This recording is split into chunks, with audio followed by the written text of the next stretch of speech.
ہرنیا کا مرض ایسا مرض ہے کہ بڑی اس میں تکلیف ہوتی ہے، آزمائش ہوتی ہے، بعض اوقات آپریشن بھی کرنا یا کروانا پڑ جاتا ہے۔ اللہ پاک خیر کا معاملہ فرمائے۔ یہ وظیفہ نوٹ کیجئے گا، 3 دن کا یہ عمل ہے، 3 دن یہ عمل کریں، اللہ کی رحمت سے، اللہ کے فضل سے یہ مرض جاتا رہے گا۔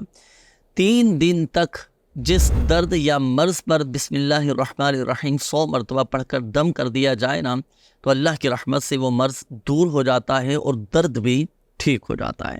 تو جنہیں ہرنیا کا مسئلہ ہو تو وہ صرف 3 دن تک یہ وظیفہ کر لیں، اول اور آخر درود پاک کے ساتھ 100 مرتبہ پڑھ کر دم بھی کریں۔ جہاں آپ کی تکلیف ہے، ہرنیا کی درد محسوس ہوتا ہو، تو 3 دن تک بسم اللہ الرحمن الرحیم 100 مرتبہ پڑھ کر پانی پر دم کریں، اور پھر یہ دم کیا وہ پانی پی بھی لیں۔ اور مریض نہیں پڑھ سکتا تو کوئی دوسرا یہ وظیفہ پڑھ کر پانی پہ دم کر کے مریض کو پلائیں، انشاءاللہ الکریم اللہ کی رحمت سے شفا حاصل ہوگی۔